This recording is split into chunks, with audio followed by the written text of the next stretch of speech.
Vague de chaleur de 2003, je vous en parlais.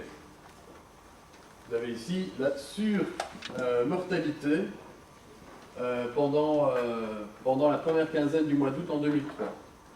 Plus c'est sombre, plus vous avez une surmortalité importante. Donc ici, lorsque c'est sombre, vous dépassez une surmortalité de 100%. Vous avez 2 fois plus de morts qu'à l'habitude.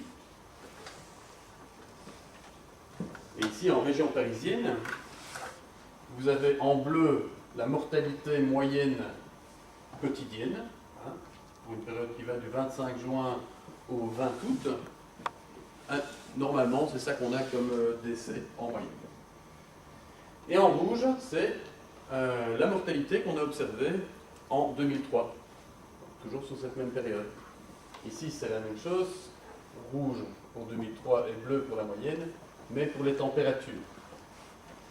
Vous voyez qu'ici, à la deuxième quinzaine du mois d'août, en moyenne, dans cette région, on avait à peu près 20 degrés, mais qu'en 2003, on était au-dessus de 30 degrés. Et ça a eu comme conséquence, in fine, d'avoir cette surmortalité, qui n'est quand même pas piquée des verres. Hein. Et on part de 5, de 50, et on culmine à 300. Imaginez, pour les hôpitaux, comme ça a été difficile à gérer ça. Ça, c'est que l'Île-de-France. Au niveau européen, l'été 2003 a mis, en plus de la moyenne, 79 000 personnes sous terre. On est dans une des zones les plus privilégiées du monde, lorsqu'on considère les soins de santé. Imaginez ce genre de truc dans des endroits où quasiment rien n'existe. En région liégeoise, il y a 2 fois plus de médecins qu'au Burundi. C'est juste une indication comme ça. Hein, bon. Et donc, il y a des clivages nord-sud qui sont gigantesques. Et on voit ici encore comment ça va être difficile de gérer. Alors, je prends cette même vague de chaleur de 2003. Je prends toutes les observations de température des étés habituels en Europe de 1864 à 2002. Ce sont toutes ces barres bleues. Et ça vous donne une espèce de code barre d'identification de ce qu'est un été en Europe occidentale. Ok. Et vous avez 2003 qui se balade là, complètement ailleurs. En écart-type, on est 5 écart-types au-dessus de la moyenne. C'est difficile à expliquer, mais grosso modo, retenez que vous avez plus de chances à gagner à l'euro-million que d'avoir un été comme 2003.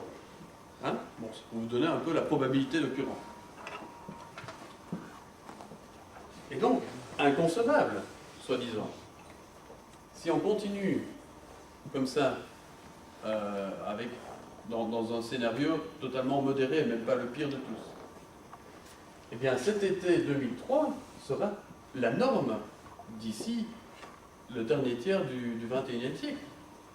La norme. Alors la norme, ça veut dire quoi? Ça veut dire qu'on aura encore des étés chauds comme ceux qu'on connaît maintenant, mais ça veut dire qu'on aura des étés qui seront 4 degrés au-dessus de ceux qu'on a connus en 2003. Et ça, on ne va pas devoir attendre 2070 pour que ça arrive, hein. Ça va venir progressivement, évidemment. Et donc, si on couple ces vagues de chaleur avec une tendance actuelle de la démographie occidentale qui est on vit de plus en plus vieux,